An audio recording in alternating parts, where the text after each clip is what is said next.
Hello, guys. This is the United Circle. I hope you're having a great Thursday wherever you're watching from.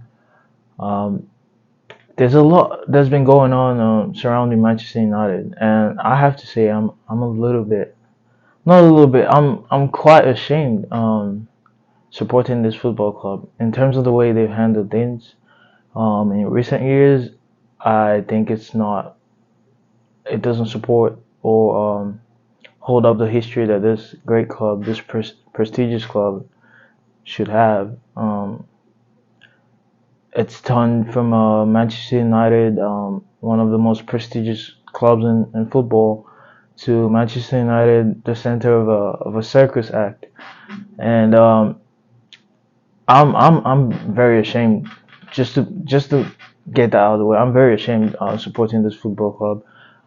There have been recent news coming out, um, and some text messages, not text messages, some tweets rather from David De Gea with with a clown juggling the ball, obviously um, talking about the way United has handled the the news surrounding him and Andre Onana. We're bidding for Andre Onana, try to get a new goalie, and I don't think he's been factored into that communication. I don't think he's been told what's going on, and there's been a lack of communication there, and there's been a breakdown in the relationship, and that is how United have been functioning in recent years. We've seen a lot of players come out and talk about how horrible, the management of this football club is, and that is why I cannot wait.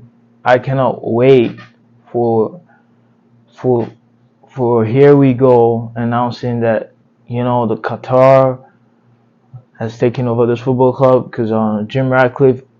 I'm not with that guy. Obviously following his recent there was news coming out about him, and he made a comment about having the club as like a fun side activity, like something to because he loves football, and it would just be a fun thing to own a club. I don't think that's the mentality of ownership we should have.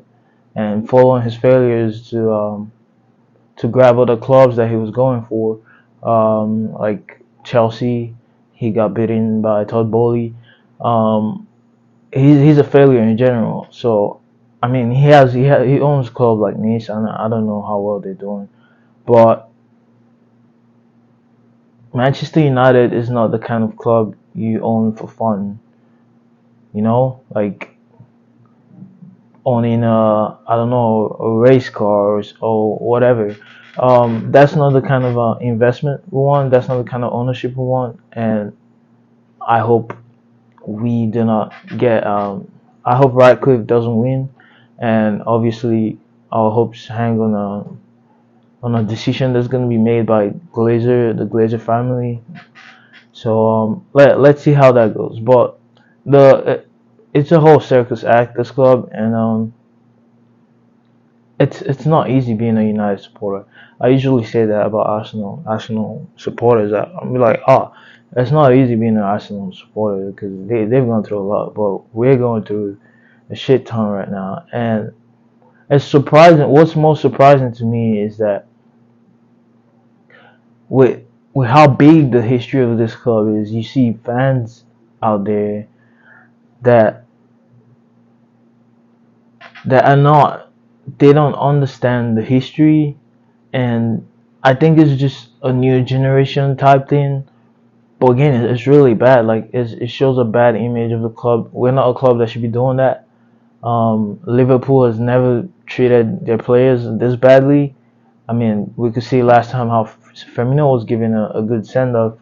Um, Obviously, they communicated to Firmino that he's not going to be part of the project moving forward, and for us to treat a player like David De Gea, given what he's done for us, and 11 years or what at the club, and he spent a lot of time at the club. He's given the club so much. He's won a lot with us. he's a legend. It's just really bad to see, and I can't support or condone such actions. Like, it's not. He's human. He's not a tissue paper. You don't just use him, dump him as you wish. Footballers are humans. A couple a couple months ago or a year now, Ronaldo came out and said something concerning the club, and we didn't take that to heart. We didn't take the main information or that Ronaldo was putting out there, that this club is run very badly. Instead, we decided to push the media's agenda that Ronaldo is just whining on TV because he's not getting picked, and we as fans, let that sour. We let that we let that um, we let the media dictate what we as fans see in that relationship between Ronaldo and the club, so to say. But it wasn't supposed to end like that. And that's the same thing that's happening with David De Gea.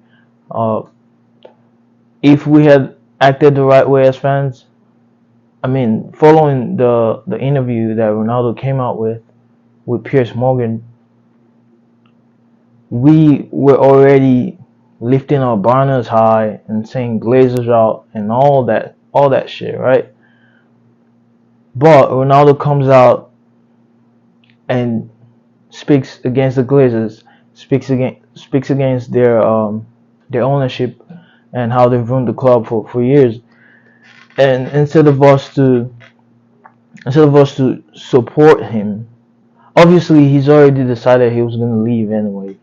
Um, Obviously, if you're gonna come out with a public statement like that about the club, but that was a useful interview that should have helped us to propel the Glazers out. Obviously, weeks after the Glazers put the club up for sale, so he helped us at the detriment of his own.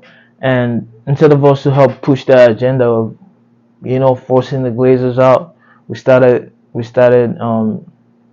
diluting the situation and listening to the media and pushing the media's agenda on Ronaldo, just being a crybaby and whatnot. So there's a long history of us treating the players bad. We treated Lingard bad. Eric Bailly. There's a lot of people who's come out and said that, and I for one think the footballers should have a voice, especially when you've earned it. And pushing a player like David De Gea out like that, it's insane. It's insane. It looks really bad on the club. I feel bad for him. Really, just sitting at home after his wedding, after winning the best goalie of the year, most clean sheets. For me, he had a terrific campaign last season, and then you just on holiday and you're hearing about getting replaced, and the preseason's almost started, and you haven't had much communication with the club at all, and it's a sad situation we're in right now. It's really bad, but with the recent generation of fans we have, I think it could also be a scenario of just when you have a massive fan base and then you have people that don't really know the history of the club. Maybe the reason of supporting the club is not as legit, and they're like, come out with comments like, force him out. We need a new style of goalie. They don't take anything into reasoning. They're just like, kick him out. Like that's not how we roll, right? That's not how a club like Manchester United with such a massive history should be doing things. Not even Man City with almost no history will be doing stuff like that. If Kevin De Bruyne or Gundogan, like they're going to give him the send off that he deserves.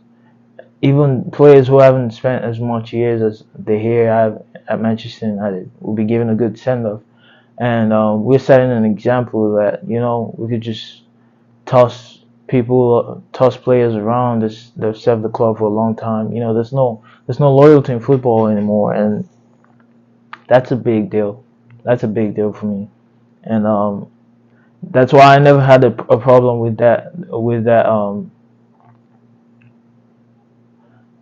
the interview that Ronaldo came out with Piers Morgan, because I I decided to dissect and see the bigger picture instead of just saying, "Oh, he disrespected the club, blah blah blah, whatnot," trying to take the moral high ground. He's a human being, right? And it's starting to show consistently, that this club doesn't give a fuck about the players, and that's really bad. That's really bad. Um, Obviously, I think we're gonna sign Onana, uh, as what Eric Ten Hag wants, and I think that's what the club's trying to deliver in their own slow, sluggish way. Um, I've heard rumors, excuse me, about Amrabat, and I think Amrabat will be a good sign. Um, he definitely did well in the World Cup, so yeah, he'd be a good sign, and hopefully we see some players moving out too as well. Anthony Martial, I think he needs to leave. Harry Maguire and the likes, players that haven't offered the club much at all, and then compared to David De Gea, who's offered the club so much, right? And he was just the best goalie of the year last season, and we just flushing him out with the players there that's offered the club nothing, and like Fred and the likes, and there's no respect from the club. I mean, there should be senior players there, like how we had Giggs and the rest, Scholesy, like to mentoring this young players that are coming forward or that we're buying as prospect, or but now there's no good blend. Like, you need to have that good blend in the team to progress, to prosper as you want. But obviously Ten Hag is taking a different route, and he's putting himself to the sword here. And I think if this doesn't go as well, and in the season to come, the fans are gonna put him to the sword as well. And like David De Gea and Cristiano Ronaldo and Eric Bay and Lingard, and the list goes on. These fans, they don't respect, um if they don't respect players of high level that have done something for the club like that, players of that magnitude. Imagine what will happen to Ten Hag when he starts getting on a losing streak. And following his decisions, I'm just waiting to see how this goes, because I'm not gonna lie, I'll be the first person to say Ten Hag out if this doesn't go well, because he's really putting himself in a situation that, look, you have to deliver now, because you're making serious decisions in this club, and even though you're not getting the players you want, you've neglected you've neglected more more positions that are, in my opinion, more important, um, to take care of in the transfer window, and you're going for the goalkeeping position, which I don't think is as important as the rest of the team. The shit, Maguire's still there. You got McTominay and Fred still there. You got wingers like Sancho that's not delivering yet. Mind you, I still think Sancho could deliver. He didn't have his best season last season, but um, in a ball playing team, I think he could do well still. But he's neglected some serious positions that need fixing, and he's gone straight for the goalie that has done so much for this club. And I don't think the manager, in as much as everyone wants to be behind the manager right now. I mean, I am behind the manager. I've always thought Ten Hag is a good manager, but I don't like most of the decisions he's made. And if this goes wrong, I'm gonna be the first to say Ten Hag out. Although people might not like that, I don't give a shit. But if he makes a horrible error by taking David De Gea out, I mean you can't just say shot stopping is not very important in football anymore. It is, because De Gea saved us in a lot of situations that we could have tied the game or lost the game. And his performance in the FA Cup was not very good, but there were other mistakes that was made before the goal. Like, what were the defenders doing? Um, you know, before the ball, before you could blame the goalie, you have to blame what's in front of him. And talking about um, a ball playing goalie, I don't think that's gonna add much to the team that doesn't even play well with the ball. So let's see how that goes. He's made his decision. And I think De Gea is gonna leave now. I don't think he's gonna sign the club. Obviously, after that post with the um with the clown juggling the balls, I think he's pretty set to leave. You could say that now. But my only hope for this club right now, it's Qatar coming in and just giving us a new management, just something refreshing. And let's see a change, because this is really disappointing. But thank you guys for watching. I hope you enjoyed it. You enjoyed this video. Drop a like, subscribe. Um, we'll be coming up with more videos on new transfers. Um, I've seen the Mason Mount signing, obviously, and I think signing Mason Mount and giving him the number 7 shirt, I think it's pretty. It's a bit of a weird decision. It just takes me back to the FA Cup final that we lost to Man City. Mind you, a very serious occasion, and Ten Hag has come out and said, we just take it as a normal game, something like that. He didn't really state the gravity of this game, and he's like, we're gonna just take it as a final, instead of getting the players' mind ready for the fact that we can't lose our history to our neighbors, which was Man City. Winning the treble, that's a big thing, and we went in there and acted like it's a normal final. And in that same way, he just ignored the history of the number 7 shirt and is giving it to Mason Mount, who's our rival, who's our rival, who was playing for our rivals, and he's not done anything for our club. He's not even done anything for. I mean, he's done. That's pushing it too far. He's done something for his club. He's won a few things, but giving an academy player from Chelsea the number 7 shirt at Manchester United when he's done nothing for our club, you're ignoring the history of the number 7 shirt, and that's just a red flag for me. So Ten Hag is on thin ice for me right now. I'll be watching his every move. I'll be watching it, and anytime he fucks up, I'm Ten Hag out. Obviously, I'm not gonna jump on Ten Hag out after losing a few games, but I don't like most of the decisions he's made right now. I think he's a good manager, but his decisions are rash, following not